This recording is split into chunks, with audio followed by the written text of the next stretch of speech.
Ben Franklin said, in those wretched countries where a man cannot call his tongue his own, he can scarce call anything his own. All right, Mike Slater here on the First TV, our special here on the importance of freedom of speech. Tommy Robinson coming up in just a few minutes. Can't wait to talk to him. Nothing else matters as much as your freedom of speech, except for maybe the Second Amendment. But the Second Amendment protects your freedom of speech. In Europe, which is what we'll talk about with Tommy, they don't have freedom of speech. They do not have it. Worth noting, they also don't have guns. Obviously, a connection between the two. The first point I want to make is what we have lived our whole lives in a country with freedom of speech, this is not normal. It's not natural. It's not natural. It's all we've ever known. So we think it's natural. We think it's the natural way to live, but it's not. We are the outlier. And if we don't defend it, it will go away. We need to be reminded of that all the time. And just so you know what we're up against, what the left believes about freedom of speech. Here's Tim Walz. He wants to be the vice president of this country.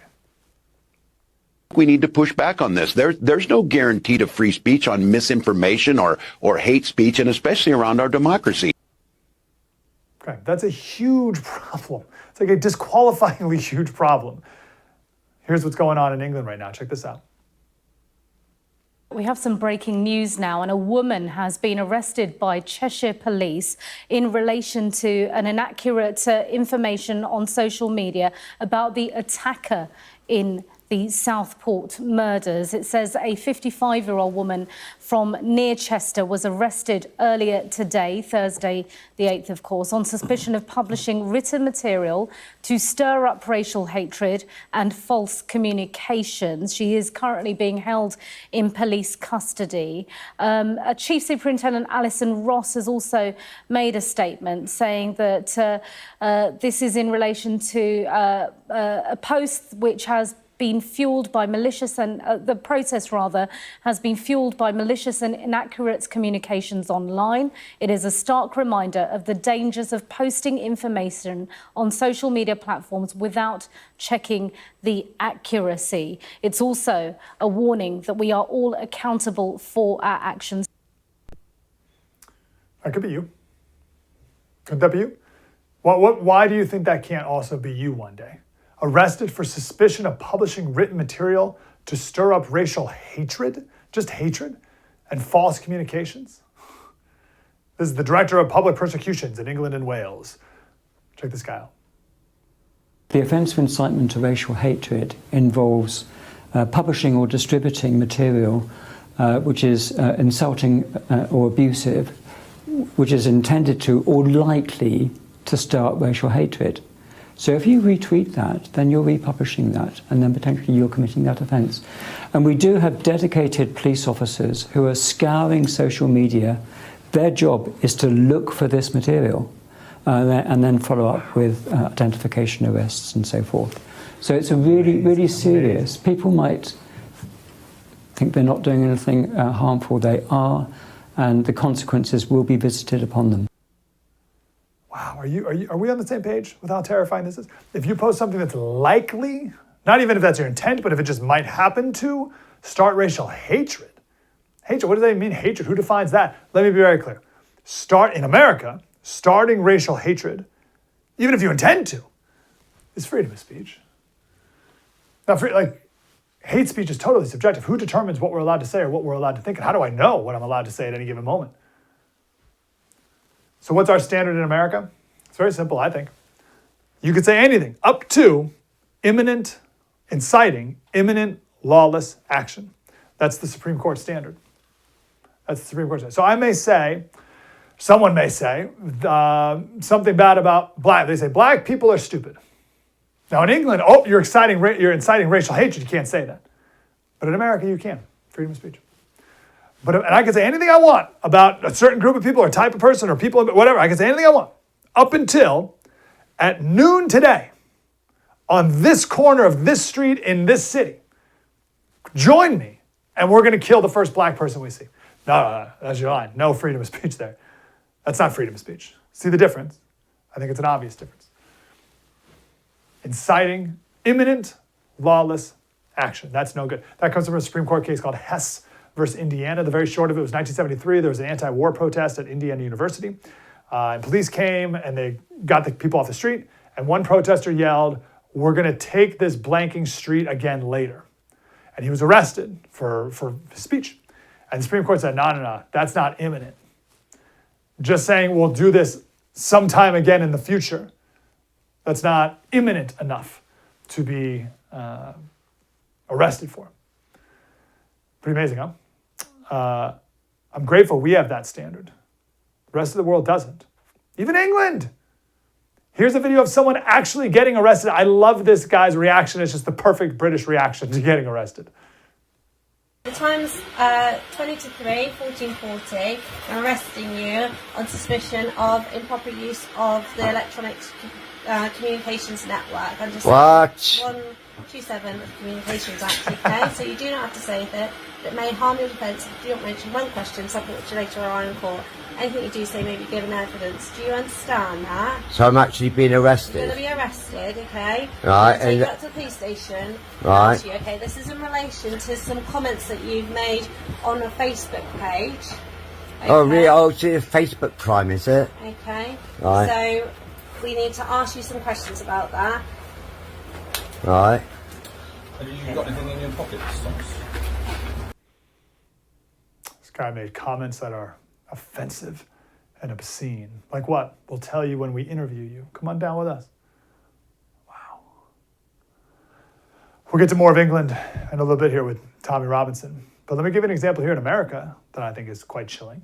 Douglas Mackay, I don't know how to pronounce his name. He wrote on Twitter this. He put this back in 2016. He put this on Twitter. He had 58,000 followers on Twitter.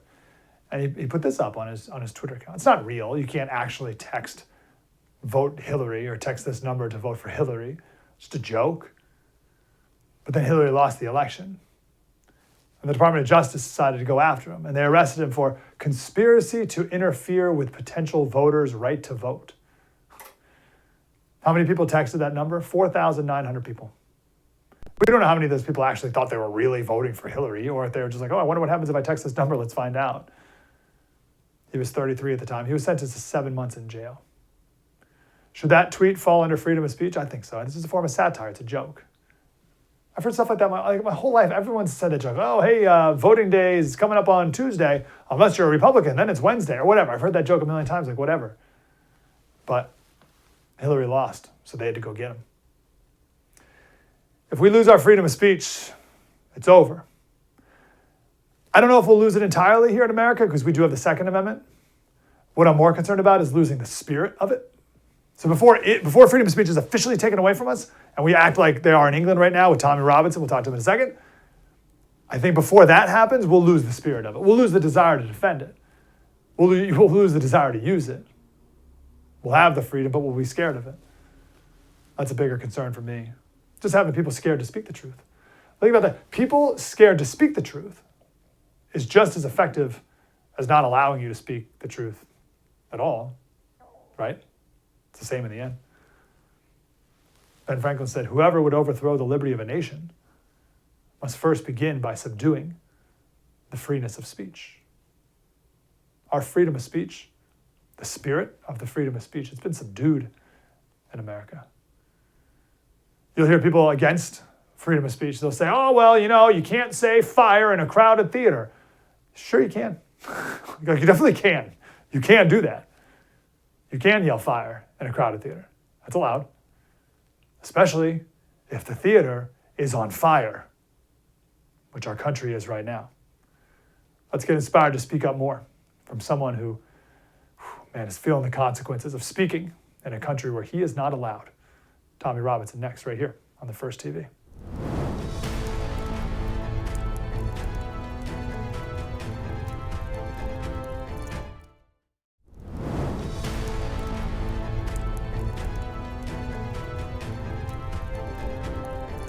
The documentary you're about to watch is the most important documentary I've ever made.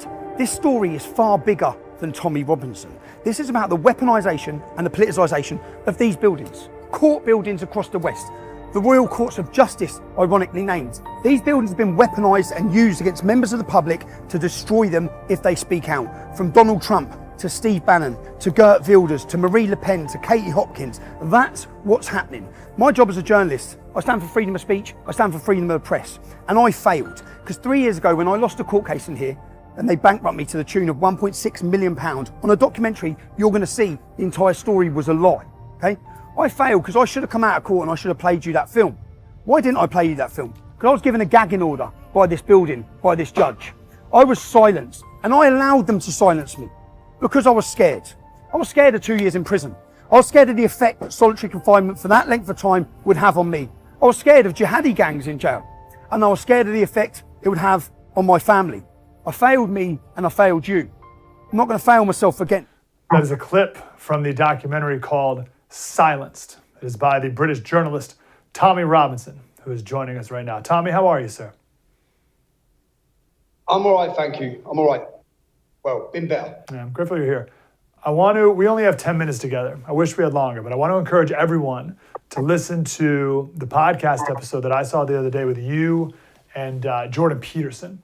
And you did a fantastic job of outlining your mission and what you're speaking against and talking about, and really not even allowed to do so. I want to encourage everyone to listen to that podcast to get the full backstory. But in the limited time we have now, what's like your elevator pitch of what you're speaking out against and why it's so important you're speaking right now with what's happening in England?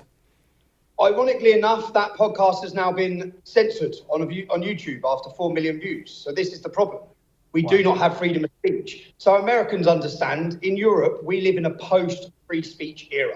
It's gone. It's not there. It's a facade, okay? It's a facade. You try talking out against any of the government narratives, you will experience exactly what I've experienced. I'm a journalist, as you said. I'm currently out of the UK, and I'm awaiting a 2-year prison sentence for creating a film, for creating a fact-based film that exposes corruption.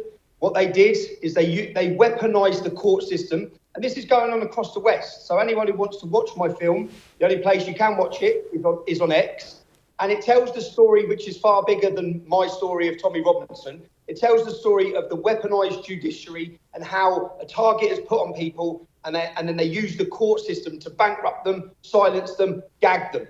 Now, they've done exactly that to me 3 years ago. They gave me a gagging order through the High Court of London, which prevented me from showing the public covert recordings and evidence that I had. I made the decision on the 27th of July to release that film to 100,000 people. Since that day, I've faced total targeting by the globalist corporate media. I was arrested on terrorism offences as a journalist the next morning. I was held on terrorism offences. I had my phone seized, and my right to remain silent was taken to me. The terrorism legislation, it's a bit like your Patriots Act. They bring in laws to protect your country, and then they turn those laws and target them against dissident voices who are exposing their own corruption. So I was sat down for 6 hours and grilled under the Terrorism Act, where I had no right to remain silent. So there's a total attack on free speech. I don't know if you Americans have been watching since the riots in the UK. We've just had one 67-year-old gentleman who's been imprisoned for 20 months for shouting, "You're not English anymore," at the police. He's received a 20-month prison sentence for shouting, "You're not English anymore." We've had people who have made anti-establishment rhetoric on X and social media. They've got 2 years in jail. We've had someone who shouted, "Allah, Allah, is Allah," who received 18 months in prison. That gentleman has worked for 49 years in the train industry, never been in trouble with the police before in his life, and he gets 18 months in prison for shouting that. Now, what that was about and what these prison sentences is about is terrifying and intimidating the British public into silence over open border mass immigration.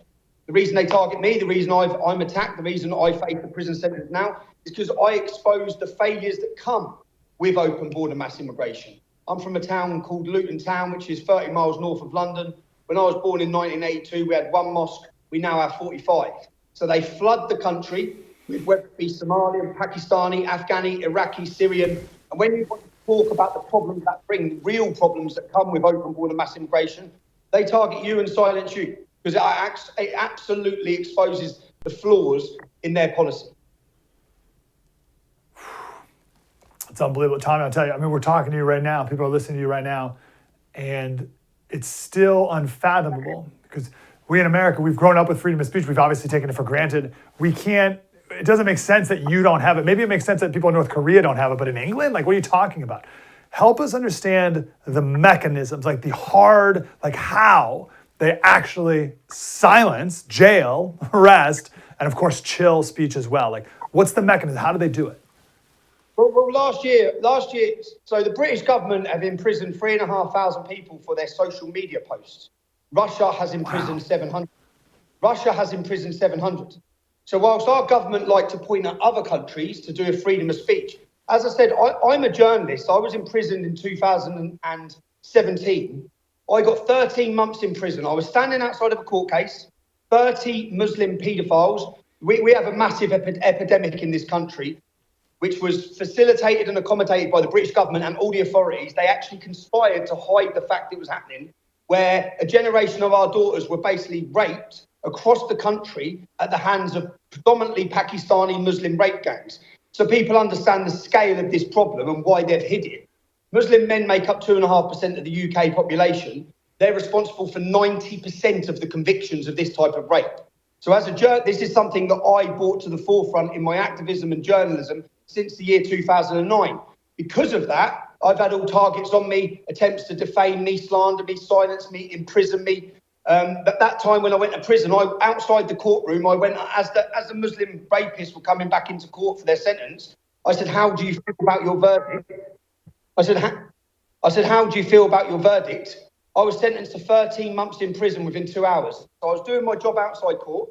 I got brought in from the judge. I got sentenced to I didn't even get to plead guilty or not guilty. No jury, no trial. And I was sentenced to 13 months under the law called contempt of court.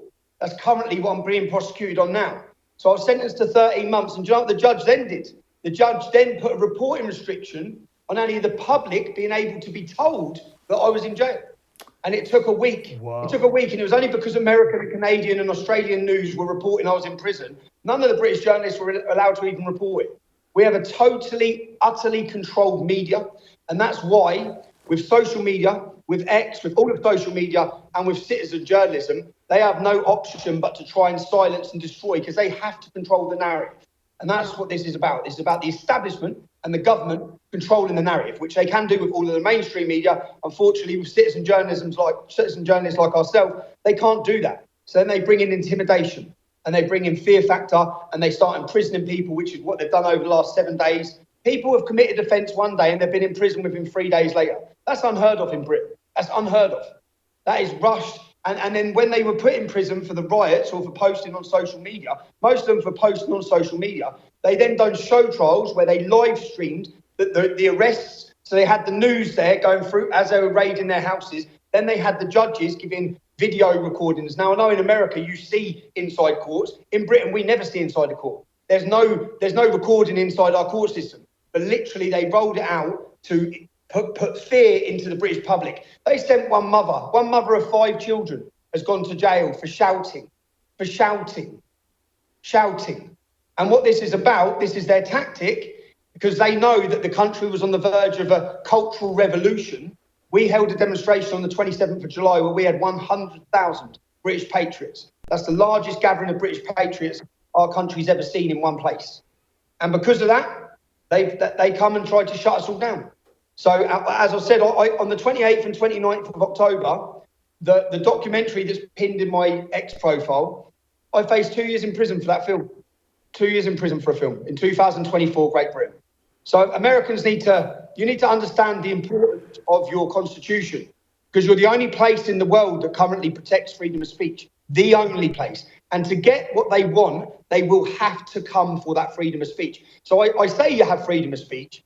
You do in person, but you don't really when social media is totally controlled. When big tech, Facebook, as I said, Jordan Peterson's interview with me that was on 4 million views, you now can't find or share that. So they have come for freedom of speech already in the arenas of debate on Facebook, YouTube, on all of the other profiles other than X. They've already took freedom of speech. So if they control the narrative, they control what people hear, what people think.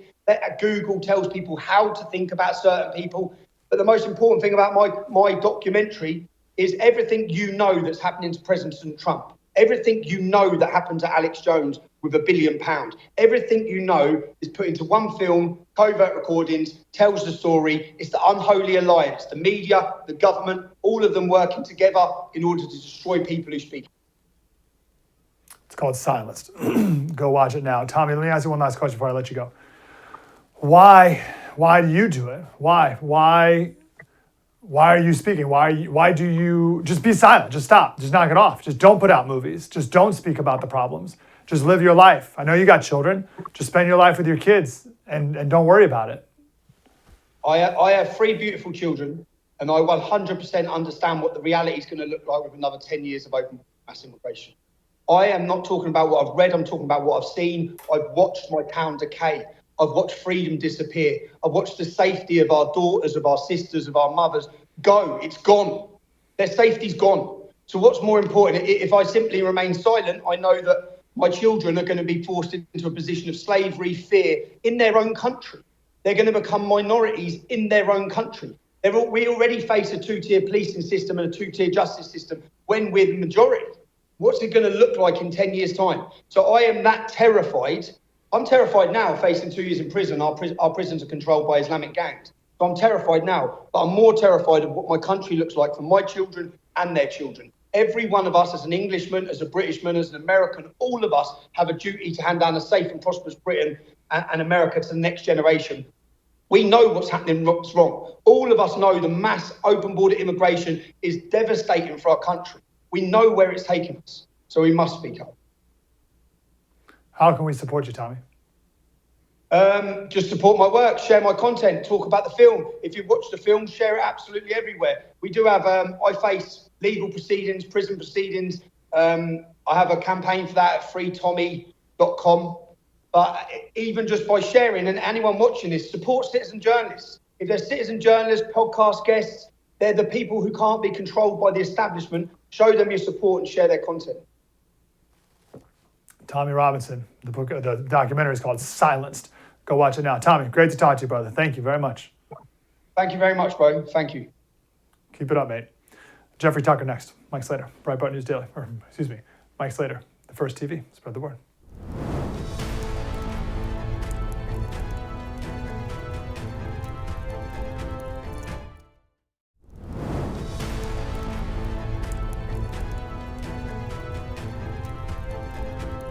In terms of actions, Alex, that we have taken, or we're working to take, I should say, from the federal government, we've increased disinformation research and tracking within the Surgeon General's office. We're flagging problematic posts for Facebook that spread disinformation. That's amazing. Jeffrey A. Tucker is here. He's the founder and president of the Brownstone Institute, and his book is called Life After Lockdown. Mr. Tucker, thanks for being here. I'm trying to think of the foundational first principle question here. I think it's something like, we don't realize how rare and precious our freedom of speech is in America, so we take it for granted, obviously. So maybe you can help us put into perspective how unique this thing even is, freedom of speech. If you want to control the people, you have to control the public mind, which means the public culture. And that means the distribution sources of all information.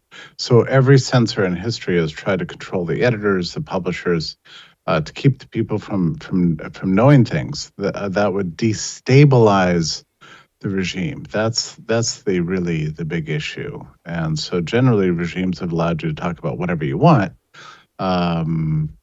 as long as you don't complain about the conditions of public life under the regime under which you live. And so we've had a unique situation in this country's history because we have this First Amendment, which was kind of imposed upon the original architects of the Constitution, where people just said, look, we're not going to pass this thing unless we get this Bill of Rights. And then the very first one was the freedom of speech, because without that, if something should go wrong, you're in a lot of trouble, because you can't in a democratic system, you certainly can't persuade people of your views if there's no freedom of speech, and if anything should go wrong with the regime and things are not going according to public wishes, then you've got all the channels blocked to speak out against it. And what was fascinating about about this First Amendment is that it even though it was right at the top of the Bill of Rights, it even in that generation was widely, not very well understood. And so very quickly, soon after the Constitution was passed, we got what was called the Alien and Sedition Acts, and it restricted people's rights to criticize the president of the United States, and that was already. And I think it was 1798 was when those went into effect, and there was such popular outrage against this. And by the way, under these acts, newspaper editors were jailed and so on. There was such popular outrage that it brought Thomas Jefferson to power. All right, and in 1800, and those acts were quickly repealed. So we've had bouts of censorship, and then, in the 1830s and 1840s, there were the abolitionists' writings were censored in the Deep South, and then sure enough, during the Civil War, Lincoln, censored people who objected to conscription. So. We've had these bouts, and then the same thing happened in World War I, and then the 1950s, and so on. But with the dawn of the internet, we really thought all those days were over. Because information became decentralized and globalized, and we thought, oh, okay, now we're never going to have this problem again. A major ambition of the Biden administration has been to shut down the internet for free speech. They've worked to consolidate the industry and then to control the channels of distribution. And that would be, in our time, mostly social media and search engines. So which hits, Meta and Google and Microsoft with Bling and so on. All the big portals of information, YouTube. I mean, it's so easy to get a video taken down from YouTube now. Just say things like what I'm saying right now. That'll get it taken down. So yeah, we've got a major. This is serious stuff, and this country is further behind, I guess you would say, than Europe, which is very aggressively, and the UK very aggressively censoring basically everything. I mean, your listeners need to understand what's going on here. The actual ambition is to turn the whole of the internet, everything you look on the internet, into a version of 1970s style television, with credit cards instead of 800 numbers. So that's basically it. You had 3 channels, and and 30 minutes of news, 10 minutes of which pertain to domestic politics. Okay, that's what they want. And that's what they're striving to get. And they're having a hard time getting there because of things like Rumble and Elon Musk took over X and so on. But that is the ambition, and they're not letting up on it. You brought up an interesting thing. First of all, that some of our founders didn't want the Bill of Rights, or didn't think to put the Bill of Rights, or didn't think the Bill of Rights was necessary. So what if there was that alternate reality where they just didn't put in the first 10? Because of course everyone believes in freedom of speech. And then, of course, it didn't take long before even the government of John Adams cracked on it. But you talked about it in prior to the 1800 election, there was enough of a popular outrage. I don't think we have that popular outrage today. So that's my lead into asking you. You outlined some ways the government is cracking down, yes, but I'm also worried that we, the people, don't care about freedom of speech either. And I think we saw that with cancel culture, where we were taking away people's speech. We just don't value it anymore. Does that make sense to you? Yeah, I think it's true. There's been a growing, it shocked me, right? But a growing revulsion against speaking. I remember during lockdowns, it became perfectly obvious to me during the lockdowns of after March 2020, when people would get out and protest, and the whole of the U.S. media was denouncing them. Don't talk to me about your freedom, right? And which they would spell with D-U-M-B at the end.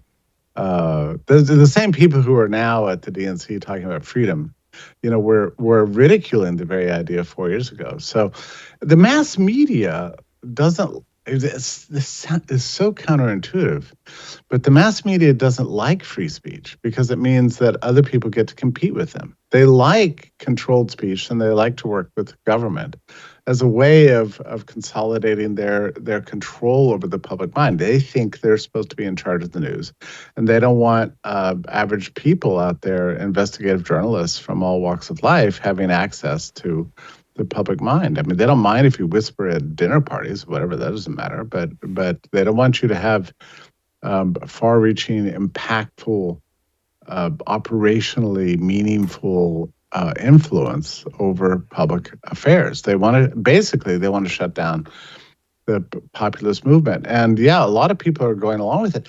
Now, one of the things that people do not understand is that censorship takes a different form now than it used to. It's I guess a little more subtle. You still have this sort of heavy hand of government, but it operates through third-party institutions, universities, nonprofit organizations receiving grants from government, and nobody actually gives the order. They're always bureaucracies, and they're very thick, convoluted censorship industrial complex that's just making recommendations and flagging posts. Like you played in that clip from the White House spokesman at the time. We're just merely flagging posts. We're just flagging things. That's all. But there's a threat behind it all that is always there, but it's hard to make the case. In fact, our friends have been trying to make the case in courts, and it's been difficult because even the Supreme Court was a little bit confused about this because, like, one justice on the Supreme Court during the oral arguments over an injunction against agencies for contacting social media companies said, "Wait a minute, if I'm employed by the White House, what's wrong with me calling the New York Times and objecting to a story they wrote?" Okay, but that's not the issue, right? This is not about a phone call to the New York Times. This is about a massive and global trillion-dollar industry that's dedicated to shutting down freedom of speech. This isn't just about curating things or moderating the comment section of the Wall Street Journal or something like that. This is about a massive industry trying to crack down on what they call disinformation. But disinformation is essentially that's just a politically unpopular speech, or another way to put it is speech that threatens the powers that be. I mean, that's what they call disinformation. I got 30 seconds, but you've mentioned this word a couple of times. I think this is really important because we talk about freedom of speech. And I get this visual of just talking, but it's not about the speech itself. It's about the mind. I love that idea. It makes it much more powerful to me. What do you mean by the mind? Right. So mostly history consists of what people believe and want to have happened. So that's the thing that they're trying to control. I think one of the basic gurus of censorship complex right now uses this word cognitive infrastructure. It's about what the culture comes to believe about itself. That's what they're trying to control. And you come to believe what you believe based on what you read. That's why CNN's so anxious to get into your smartphone and have and take over your notifications. I mean, this is why there's such dominance of the mainstream media, even though it's got ever fewer people. The goal is to control the public mind in ways that assure the stability of whoever is in charge. And we know that who's in charge right now. And so that's what they're seeking to control. So every time a person, watches your show or, gets on X or goes to Rumble instead of YouTube, that is a rebel and that is a problem for regime stability. And that's what they're trying to stop. Perfectly said. Jeffrey A. Tucker, founder, president of the Brownstone Institute, and go read the book Life After Lockdown. Mr. Tucker, great to talk to you, sir. Thank you. My pleasure. Thank you. Let's bring some politics by faith into it next, right here on The First TV. Spread the word.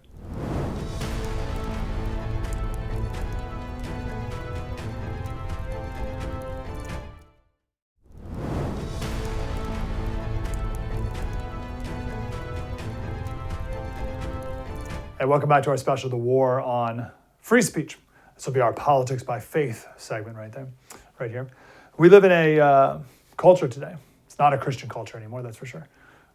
There's a new name for what we've created out of the ashes of our Christian culture. It's called moral therapeutic deism. Moral therapeutic deism. There's 5 tenets of this religion. The first is that a God exists, sort of. Like there's like a thing, there's like a spirit sort of thing that exists.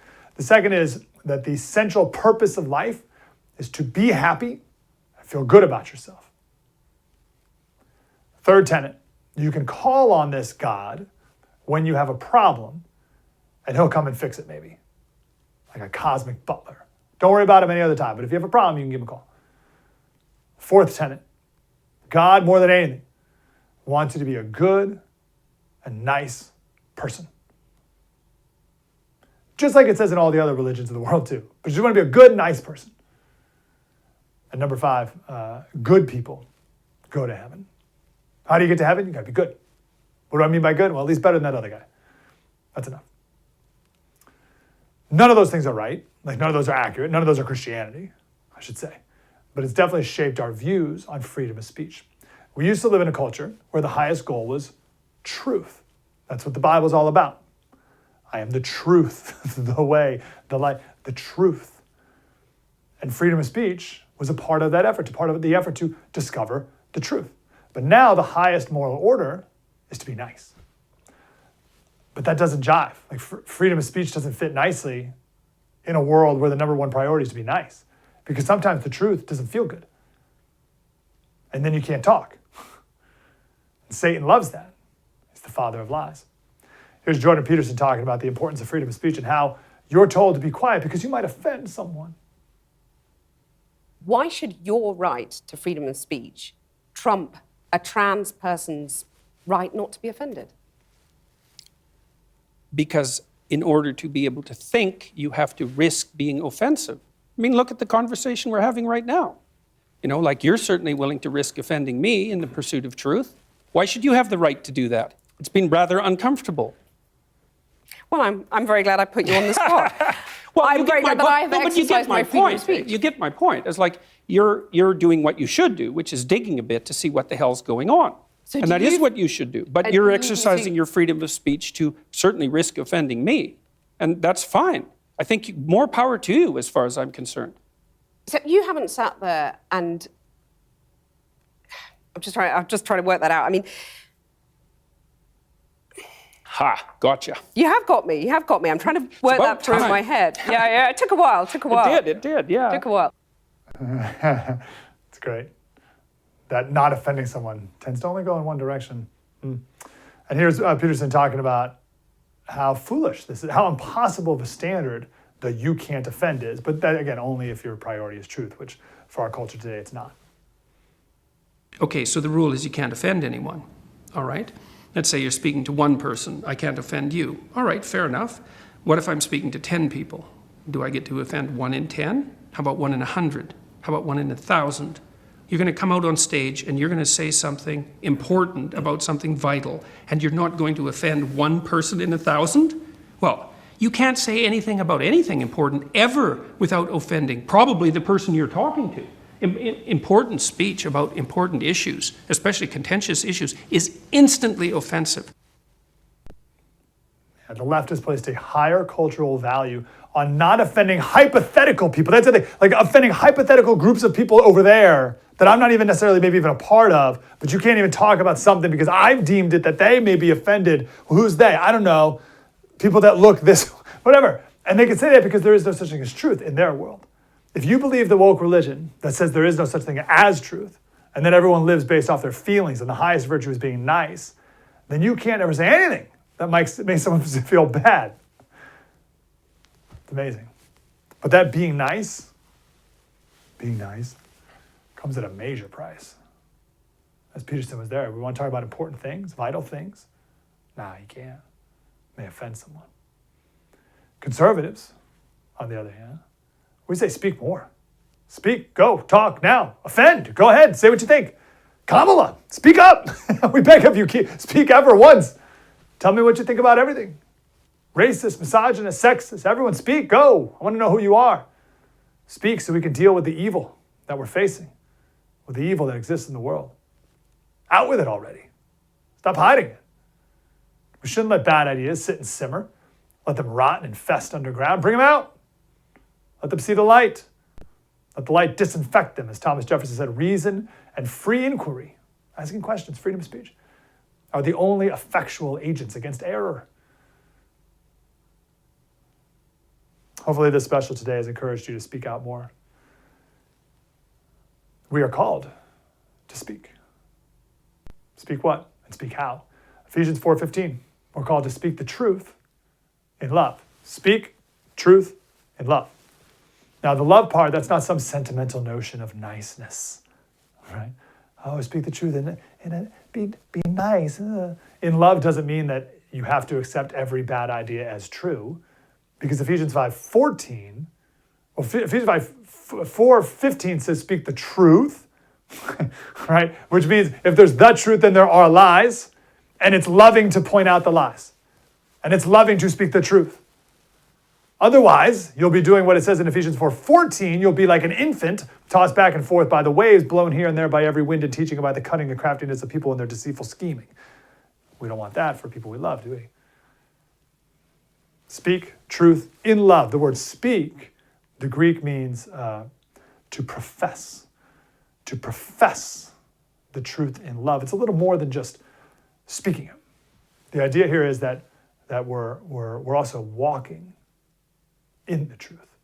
We're living the truth. Speaking is a part of that, of course. But our entire life is a life of integrity based on the truth. We're called in the Bible to speak the truth in love. And sometimes the love means speaking against lies.